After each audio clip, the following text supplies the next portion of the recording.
Hello, everyone. Good Hello. evening. How's everybody doing? Welcome to another episode of Time to Talk. I'm Rafael. This is Faye. How are you, Faye? Hello, Rafael and Faye. Not too bad. All's going well, thank you. Hope all is fine with you too. And It is. What- yeah, I'm sorry, I'm back. I had to drop off for a second. you kind of disappeared. I Yes. disappeared, but I made it back.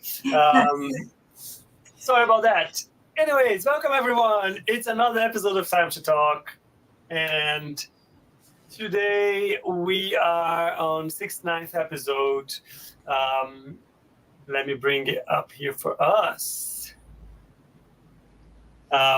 Time to Talk is a program. It's a date Faye and I have every couple of weeks with all of you where we try to bring different topics related to mediumship from the spiritist perspective. And the idea is to take mediumship from the usual obscure connotation that it has and bring it more from a practical or even scientific perspective and natural perspective that it should have. Because after all, mediumship is a natural phenomenon, happens everywhere, to everyone, I dare say, different levels. And we want to normalize this. I want to give an opportunity for us to understand, have a conversation, have a chat, bring questions, bring ideas, bring comments, bring experiences, and we can talk about it here live. The idea is not to present a lecture, but to have a conversation where we can incorporate as much as possible your participation as well. So, this is Time to Talk. Time to Talk is brought to you by SSL, Bus, and Kardec Radio. All three organizations that are committed to spreading the word and the teachings about Spiritism. SSL is a study group. We have sessions here in London, online sessions, and face-to-face sessions. If you'd like to know more about the sessions, go check their page, follow them. So don't miss out on anything. Bus is a union of Spiritist societies here in the UK. Bus has been around us for 30 years, and this year is our 30-year celebration. Last weekend, we actually had an event to celebrate the 30 years mark, and Amazing. Conversations from that event is actually what sparked the theme that we're going to talk about today. Third one, Kardec Radio. Kardec Radio has also been around for a very, very long time now, bringing a lot of content to you about Spiritism, covering books, covering topics, covering lectures, covering so many things. Go check them up as well. Check them out and follow them so you don't miss out on anything that they are bringing to you. Right. Today's topic is learning with the spirits. What do we mean by that? So as I said, this past weekend, we had an event for Bus. It was a gathering of most, or if not all, of the Spiritist groups in the UK. A lot of them that have been involved, sometimes created out of one another with the help of and so on, of Bus, kind of all got together to remember, to celebrate, to think about Spiritism, about these 30 years of activities here in the UK. And we had a panel discussion with many people from different groups. One of the panel discussions was about mediumship. And we talked a lot about people's experiences with mediumship, how they arrived to mediumship within Spiritism, what kind of lessons they have taken from them, from their experience, and they are most memorable. How do they see the Spiritism, mediumship in the UK, or growing Spiritism in the UK? And from that conversation, we started to think about, but wait a minute. We talk a lot about the mechanisms behind mediumship. We talk about the profiles of mediums, talk about what is expected, the commitment, the work, the study. We talk about the books. We talk about the different mediumistic works. Why don't we talk about what we are getting out of the sessions, right? Yeah. Everything that we've been learning from the spirits, everything that we learned. Well, no, it's not going to be able to cover everything. It's quite a lot, but what we learn with the spirits in these sessions, right? And that's the topic of today.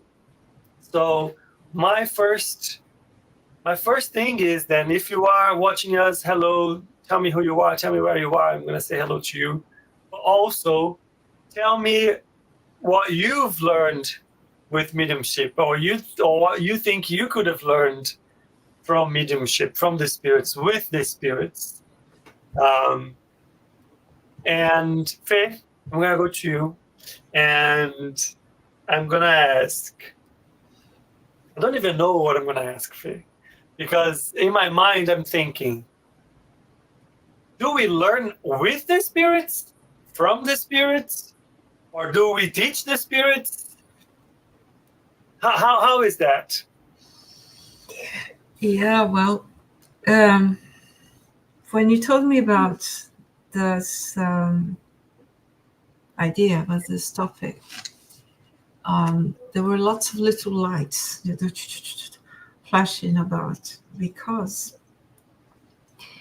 it's true. I think this could help to bring a different point of view, a different experience. What I could say, like, first and foremost, for me, it gave me a perspective that was different from what I had heard. Because usually when we say, well, we talk to spirits who are sad or in trouble or longing for their families and all that, and that becomes a bit, excuse me the term, a bit cardboardy, a bit stereotypical, as if we are just talking to people standing in the queue and without a history. But the truth is that when you care to listen, you get a perspective of people with a story. Okay, do we learn from them? Oh yes, all the time. It doesn't matter if they're relatively younger or older, more knowledgeable or not. The fact is, we're getting this opportunity and this privilege to get into somebody's story. And that, to me, has been a journey of learning patience, resilience, as any of the things that we've been talking about. Empathy, sympathy, wisdom, getting insights, even getting another view into human history. Because all of these people, like ourselves, we've made it, and we've been making history. So, and if you think, oh, that person such and such that lived somewhere in the mountains, and well, that person is probably next door. And if he isn't next door, he is next, at our reach, because that person is willing or in need to talk. And they will talk if we care to listen. Yeah. Interesting that you say that, because for me it's clear, and I can see that what you mean by that, because I'm used to the setup of the mediumship meetings, where what we call rescue meetings, or don't even like the word rescue meetings, but because it feels like that we are going there and saving them. It's not quite what it means. Could be the other way around. It's not quite what it means, though, but I haven't found another. It's an assistance meeting, maybe, I don't know, where we receive the message from spirits that are brought to the group because they need specific help. And through our conversation, we help them to kind of be aware of themselves, be aware of the situation that they are in, perceive the reality that they are in, and they can be guided on the other side to where they need to go. Mm-hmm. So for that specific setup, which is a very common spiritish setup, like it's not the mediumship where people come to receive messages, they ask questions that they want to know about this, and that it's not that, it's the other way around. They are available to help spirits who are involved in the work, or ready to receive help, or confused, or hurt, or whatever it is. There's all that. There is all that. Yeah. But the thing is, when I first got involved with mediumship meetings, my understanding was that we would bring that help to them, and we would be the clarification to them. So I think I was very naive is not the word, but I was just wrong in my assumption. Because yes, our intention, that is our intention. That is why the mediumship meeting is set up in those terms, the one I just described. It is to bring help and access to help to them. But in reality, as you said, Faye, listening to them, whatever it is that they might be going through, is a lesson. Every single time is a lesson. Yeah. You know, if I may tell you a little story of one of my first, let's say, major interactions and with contact was with someone who seemed to know me from a long time back. And whatever he said rang true to me, rang familiar. You know, a few things, but he had been known as a very important person in the country, and a person that had been involved in the Crusades, and that sort of gave me, you know, there was this hint of disappointment. But because the conversation was so dignified, was friendly, but, you know, we were talking to people with a story. I well, may I ask why? And I felt this sort of anguish, but at the same time, something that had been resolved after all these years. And he says, well, it's not to be condescending, but trying to be understanding of the time. Remember that we were all God-fearing people. And we were all guided by our leaders. It didn't matter if it were a peasant or a king. The weight of the destiny between heaven and hell was enormous. And the higher the position, the higher the risk. Because it took one word from someone else, from influential, and the whole kingdom would fall, and everyone inside it. So the responsibility of taking actions and taking guidances was enormous. And he said, I'm not transferring any blames, but we need to look at time in perspective. Mm-hmm. It's ever so easy to look at anyone with the eyes of with the knowledge of today. Yeah. That was a brief conversation. It didn't last very long. And that changed the whole thing for me. I like that you bring this example, because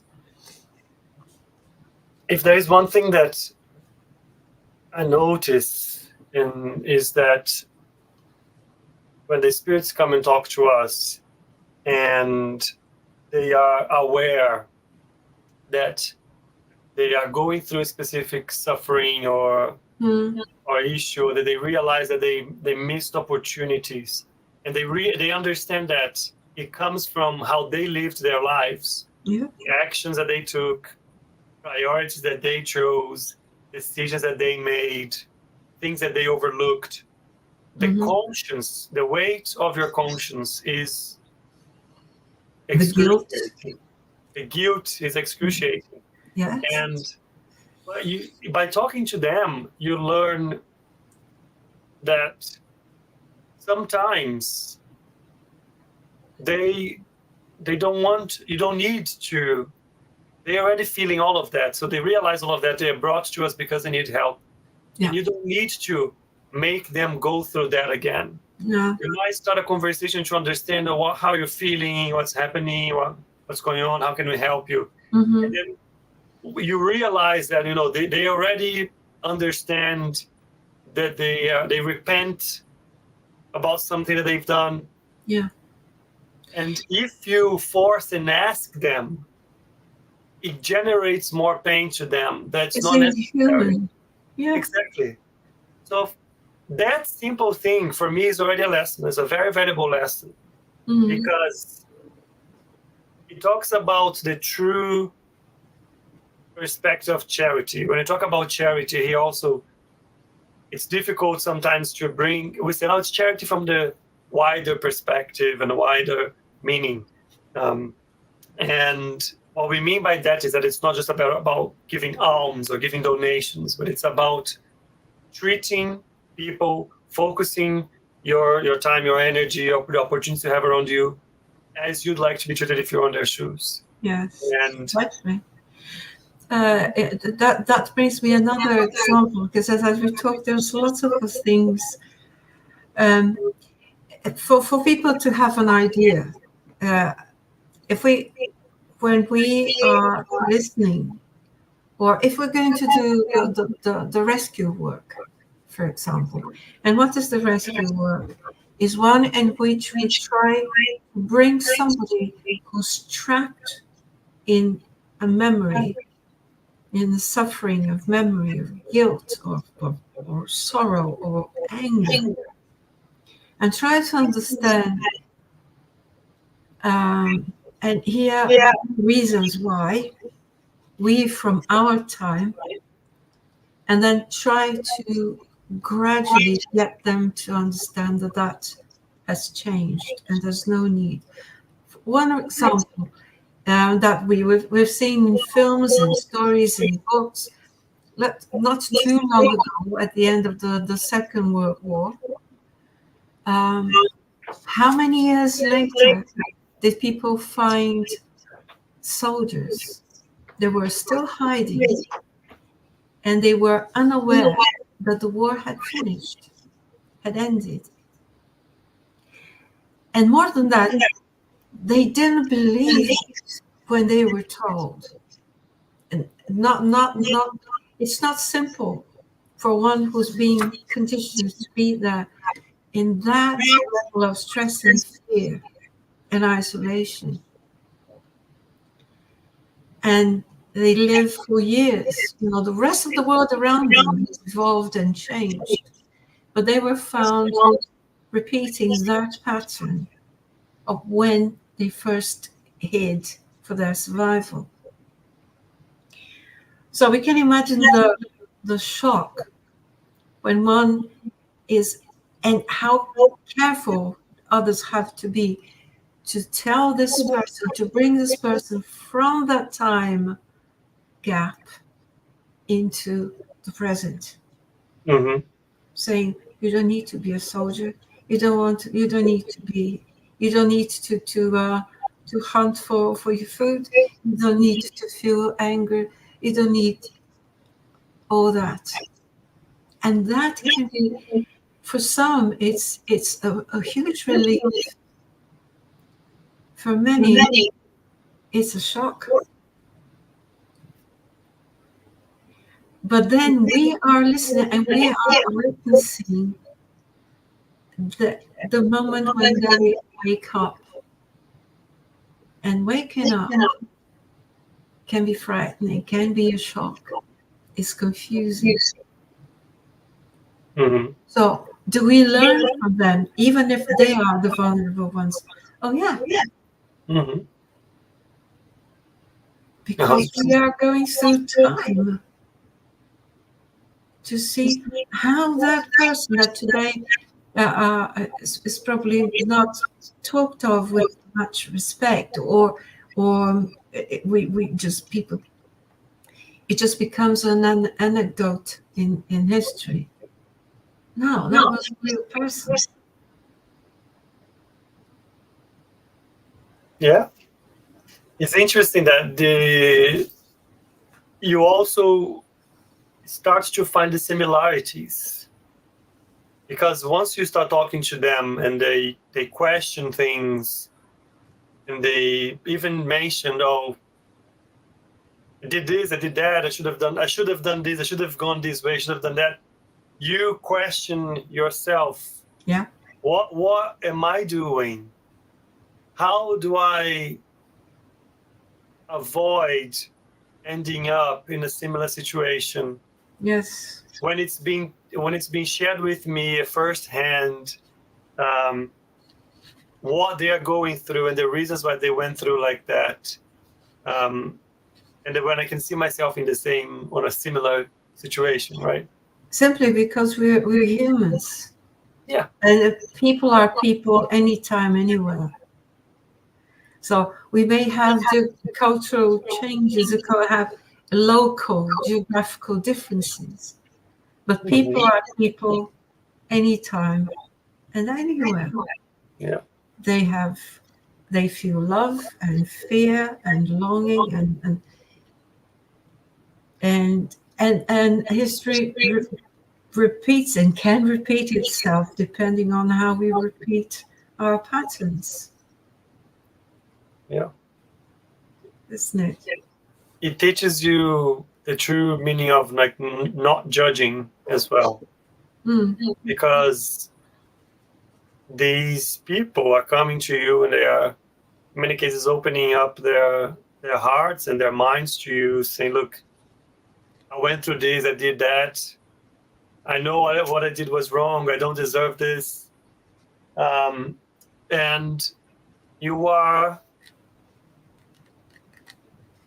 put in a position where you need to welcome them and forgive them. Not that it's up to you to forgive anyone, but sometimes that is what they need to hear, that they are forgiven. No, everybody makes mistakes.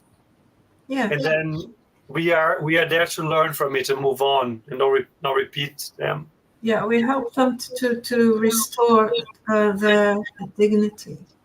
In many times, all that suffer comes from realizing that in their views or what they think others might think of them, that they've lost their dignity. Yeah. And so it's not to. So there is a sort of reverence that has nothing to do with adoring, worshipping anyone. But it's a respect. Mm-hmm. It's a respect for whoever's there. It could be a scholar, it could be a professor, and you feel it. And you feel that in the presence of this one, whether you can see him or not, you know he's there, they're there. And so it's a time that calls for composure. I don't think it can be led in any other way. If we are to do the work lovingly, respectfully, it's not even a matter of liking or not liking. It's Yeah. There's one thing that also I need to, based on this topic, that I cannot leave out is learning with the spirits, right? And we're talking about, from a spiritist perspective, we talk about mediumship, and spiritism was organized as a body of knowledge from mediumship, right? Yeah. Spiritism is nothing but it's the teachings from the spirits. So in its essence, learning with the spirits, just by studying spiritism, you're learning with the spirits because all of the knowledge and explanations and etc. came from them. And so Kardec went through, and many others, many years of research and comparison and assessment and reasoning to put together, to compare teachings that were coming from different places, answers that were to the same question were coming from different places, and then organizing it, verifying and presenting what was the consistent answers that was received for the same questions, for the same subjects and topics, but from different sources through mediumship. So spiritism on itself is learning with the spirits in that sense. But it is. And I think what you're saying is crucial to understand. Why is it that we read and study and we want to know more, and it's not one source. There isn't the person. There is one person or two or three that develop fantastic work, because I think what they understood, in order to do that, they understood that this bond of this humanity, and they felt, what's the likelihood of one person, even who's not a medium but can be helped by mediums, to be in touch with such brilliant minds, because all the brilliant minds are still brilliant and more, and they have a lot to say, but they will not impose, and they couldn't impose anything in that respect if there weren't anyone who was more than just willing to listen. He was prepared to listen and think to their level, or at least enable them to express their level. Yeah, absolutely. So just as if one wants to get into a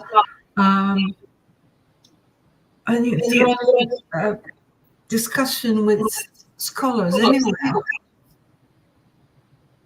Well, if I wanted to be part of a workshop and discuss and listen to scientists at NASA, what would I need to do?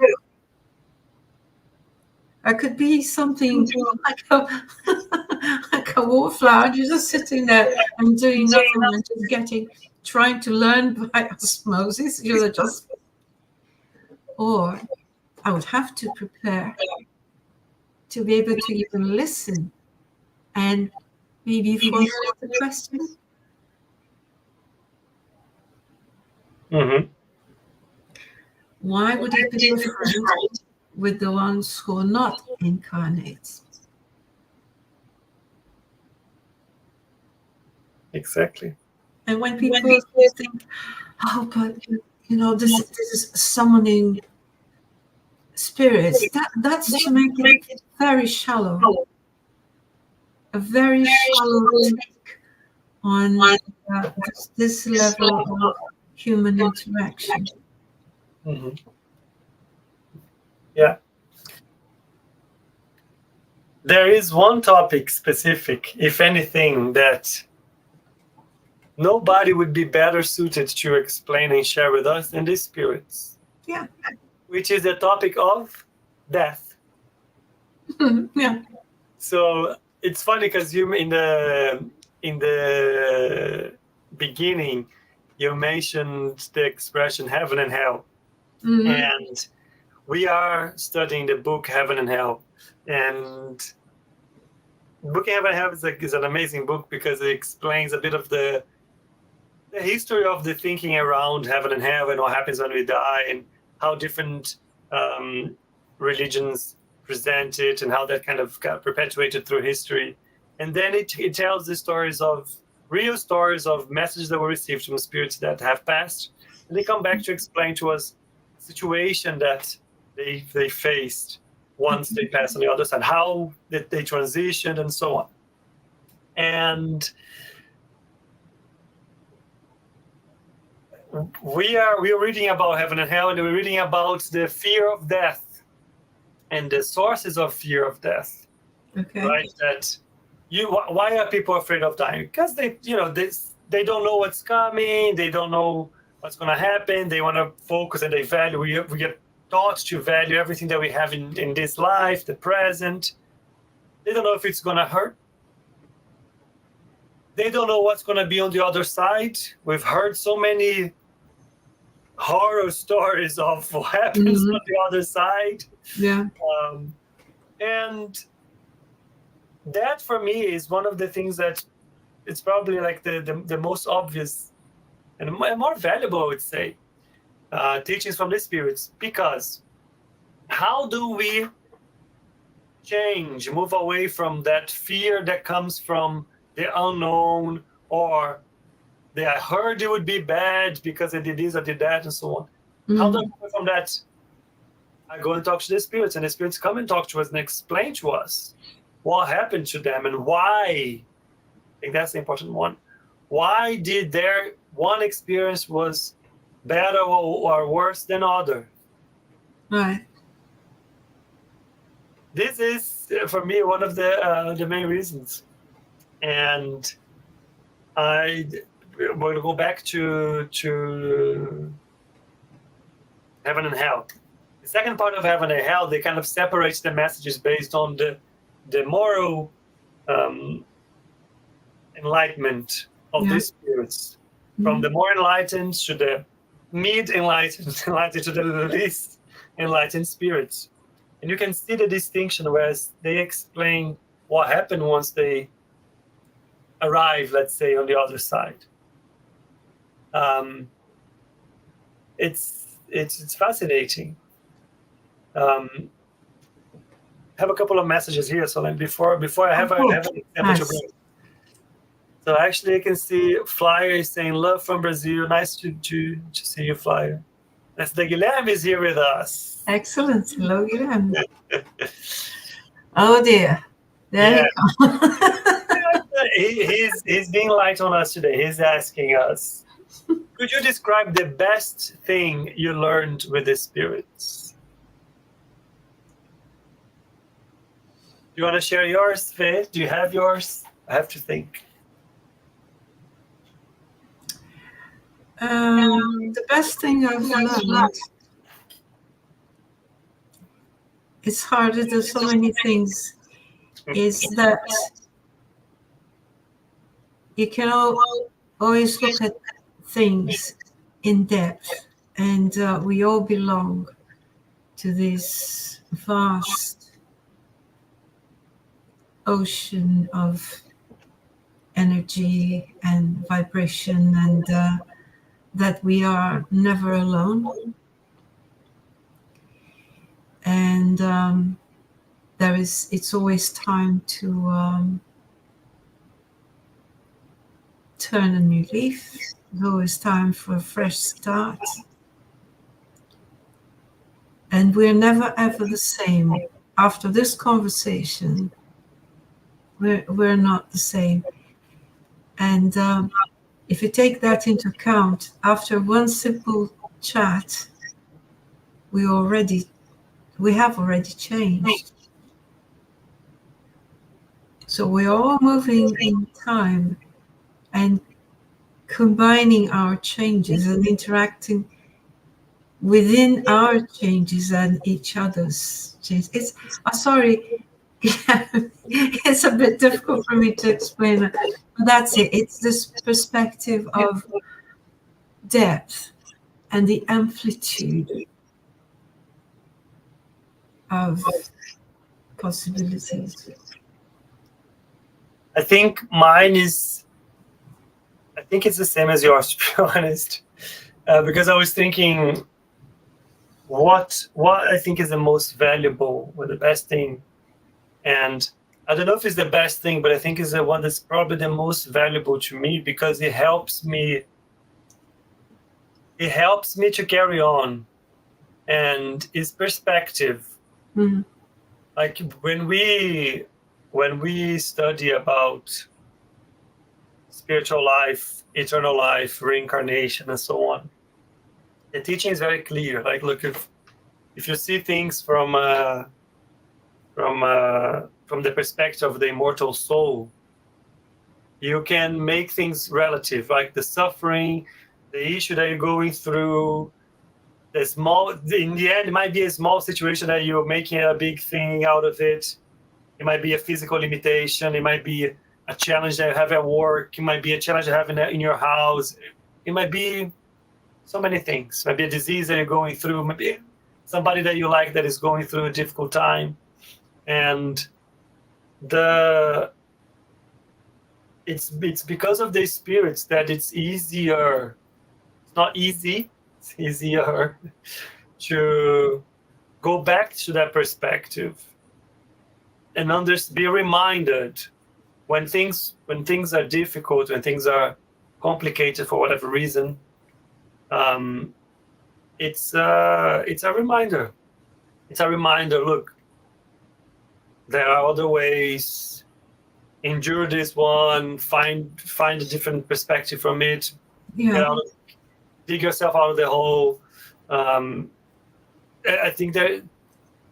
What do I need to learn from the situation? Why am I going through this? Why is this situation making me react or feel or whatever in this sense? Yeah.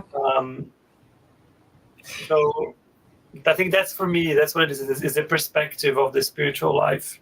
Yeah, and then nothing happens for no reason. We might not see the reason. We might be resisting that or refusing that. And if we think, well, now there's no way out, there is. If we trust a few things, if we trust a few lessons. So, well, like you said, well, this is a situation for me to learn to overcome and solve. And what prevents me? What's telling me not to try? Mm-hmm. Myself, probably. Nobody's telling me, no, don't do that. Don't try. Don't even. On the contrary, if we're meant to move on, to carry on, what's the point in refusing to move? Yeah. It's as if life were like a big conveyor belt. Yeah. And we choose to cross. cross our arms as I'm not doing anything. The conveyor's still moving. So, time is still moving on. Yeah. I have another comment here from Flyer, and I think that was from when you were talking about the knowledge on spiritism. And Flyer is saying that both him and his partner are British. His partner is British, and both of them are learning about spiritism from the books of Silver Birch. Oh, yeah.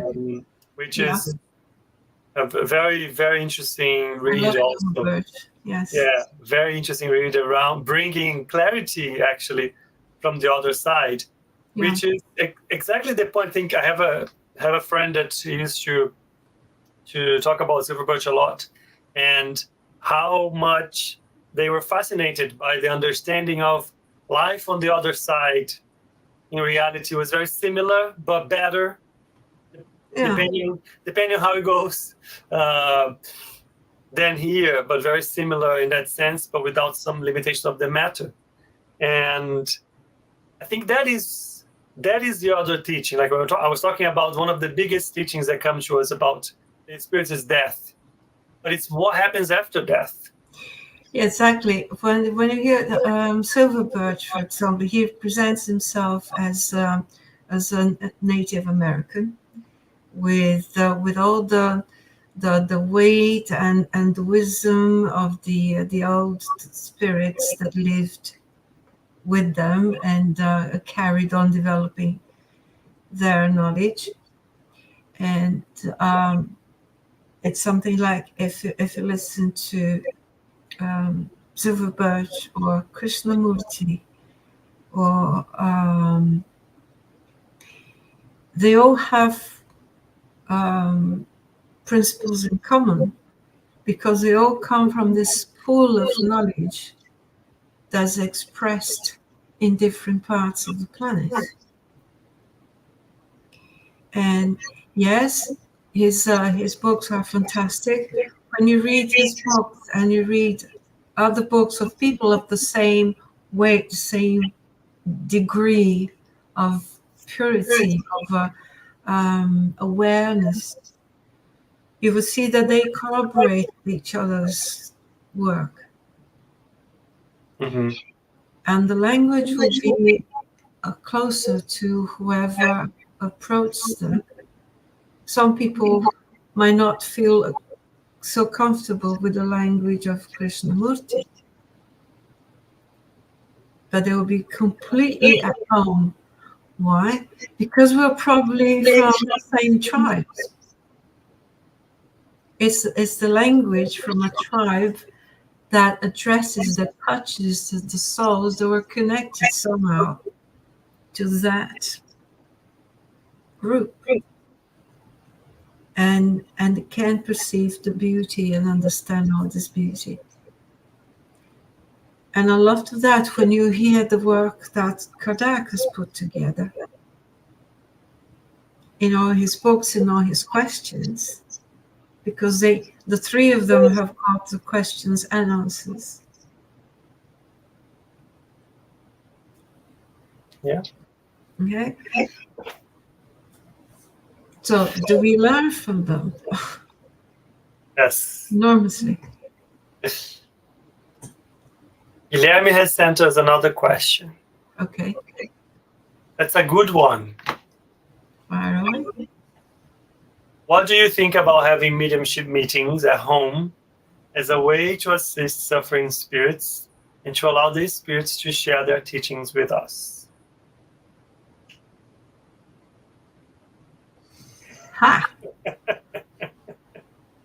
Well, do you know what?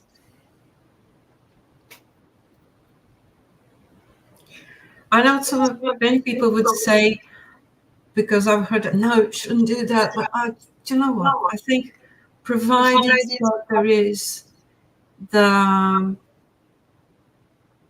honest and correct preparation,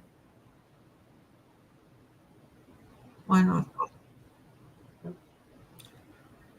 Why not?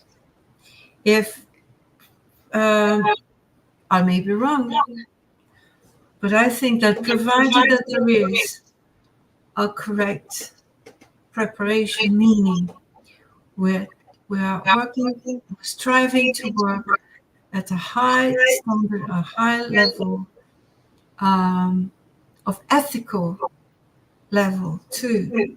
Mm-hmm. We're not playing about with the witching rods to see who's going to be my next boyfriend, in a few months' time.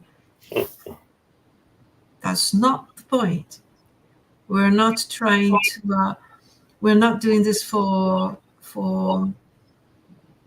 joking with divination, because I respect divination as well.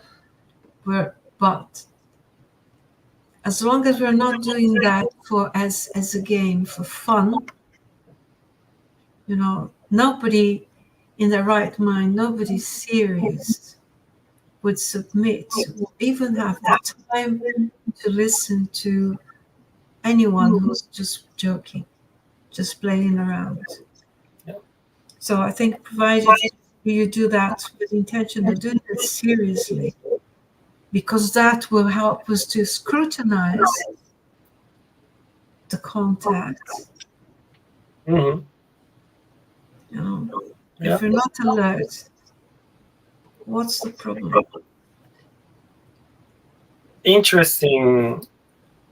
I agree with what you're saying, Faye. And I have a few things to add. That came to my mind. I think the first one is the place is not what's important. The physical venue, that's not what's important. What's important, as you said, is the preparation, mental and emotional of the group, of the situation, the place, is the intention, is the commitment, is the seriousness.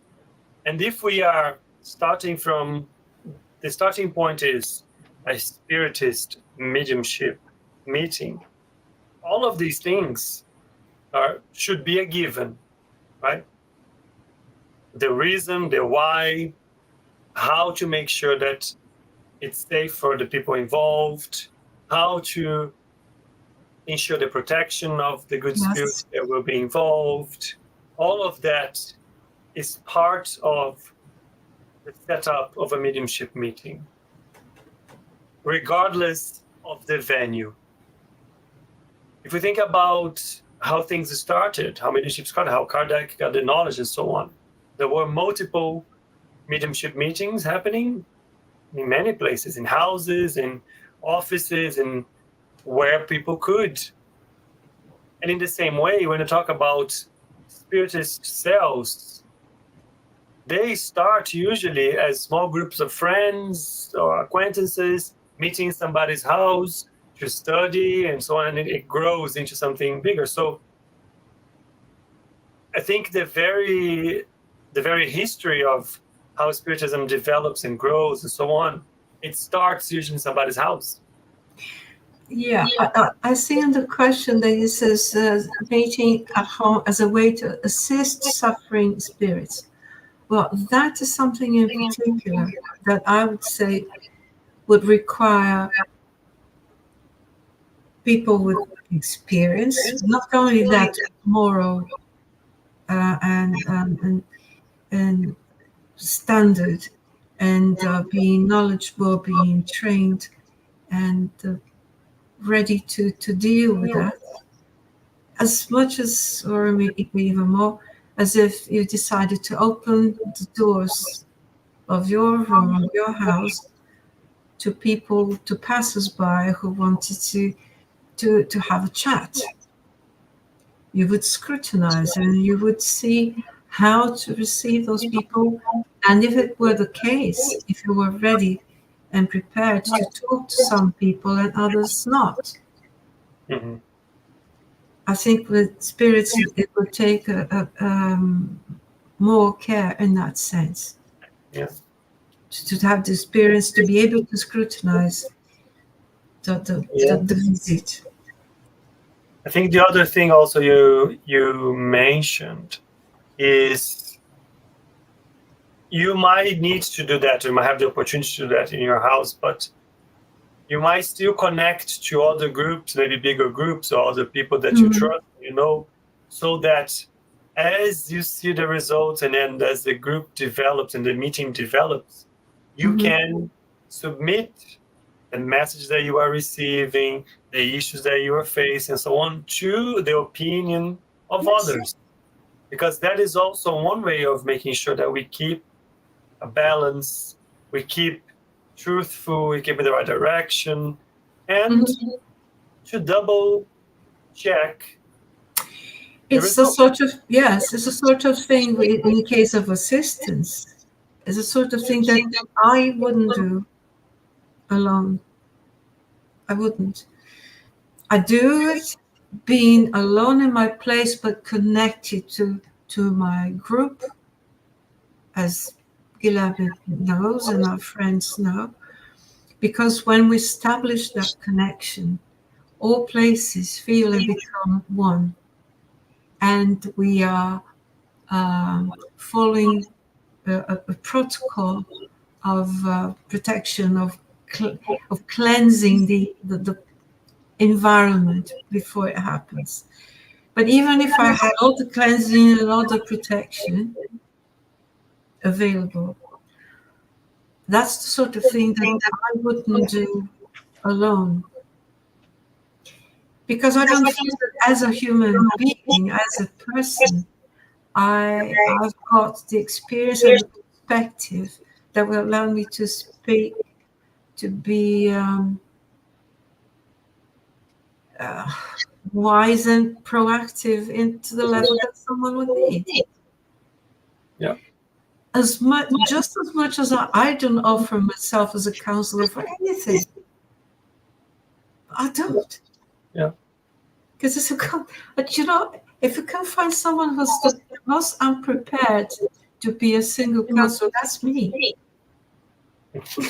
I think for sure this wouldn't be something to do on your own. For sure, you would be at least, 2 people or a group. Yes. To support. Yes. Yes, 100%. People are told that they shouldn't dive on their own. They shouldn't do some activities on their own. Yeah. Why would they venture in rescuing whoever on their own? Yeah.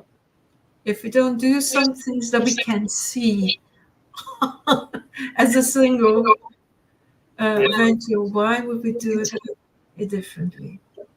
Just want to be very clear that, look, we are not suggesting that everybody starts doing mediumship in home. That's not what we mean. But we're saying no. It's not what we mean. It's more. It's if you are prepared, if you have a group, if there's a group of people that you trust, and it's an environment, even if it's your house, that is prepared, and you know about it, you studied, you have enough understanding of what you want to do. What's the purpose of it, and so on, then there isn't another option, then yeah. No, what I mean is that just as if we were to go to a place to meet a group of people, incarnate people, to talk to, and we would still need to be prepared, and we would be talking to people that we can see and touch, we can measure the distance, and but we would still need some backup, to help, like a second opinion, to help balance the reason around what we are hearing, what we encounter. And we wouldn't do that on our own, just like that, unless it's someone who's incredibly illuminated. And right. But as a normal, very average person, I wouldn't. I would need at least another 2 people as a backup. Let me suggest something. Flyer sent a message as well, which is quite good one. It says, in my opinion, the best way to help suffering spirits is pray for them. Talk about mediumship in your house. Need to be very, very clean environment, preparation. I think it goes with the preparation that we were talking about. But like that he said, actually, I don't know if he or she, I like that they said, praying. Because here it is. We talk about doing the gospel at home, right? Separation, that time where you read the gospel out loud, you comment about it, what you are understanding from that, how that is applicable to you, and do a prayer by yourself, even if it's not with your family or friends and so on. And in that moment, in that prayer, in that conversation with yourself, aren't you tuning in with the spirits that are around you in that moment? You're connecting. Isn't that one way of mediumship? In a lighter way, of course. I'm not talking about so extensive, but so start there. Yeah, no, absolutely. Because when you're sending, directing your prayers, you're sending words, you're sending energy, you're sending intention, you're signaling peace. Yeah. You're signaling that maybe it's time to rest and try to listen, because it's not only for us to try to listen, it's for them as well. And I'm going to step in here.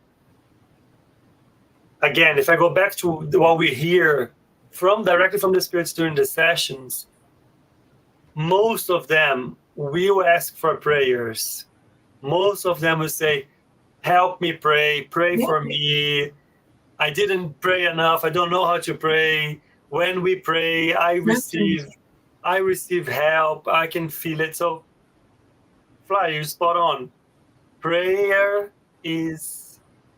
goes beyond what we imagine, and it's super important for the help of spirits. Prayers is precious, is soothing. It's the rays of hope, of support. Yeah. Unfortunately, our time is up for today. Wow. We reached it. And let me just quickly say our announcements before we close. As usual, you stay tuned in Bus channels for Spiritual Light every Wednesday. Different groups, different guests, different topics. Super, super important and valid. So make sure to keep tuned. If you'd like to know a bit more about mediumship, SSL offers, together with Buzz and Peace, Medium's book study group on Saturdays at 10:30 a.m. UK time. You have the details here if you'd like to join us in our Zoom call. And a third one is that for, actually don't know how many years it's going now, but these years, Spiritism X is happening in Oxford in June, on the 29th and 30th of June. So if you don't know about the details, you can take a look here. It's organized by Buzz and Allan Kardec group. Organized by the Allan Kardec group, but Buzz is helping, of course. But go take a look then, or what's planned for these 2 days. Meant to be a very good event. And that's it for us. Yep. Thank you very much, everyone. Thank you very much, Faye. Very nice talk. Thank you very much. It's been a pleasure, and I hope to see you and everyone else in a couple of weeks. Thanks, guys, for your questions as well, and I hope to see you again in a fortnight. See you soon. Bye, everyone. Bless you all. Ciao, ciao. Ciao.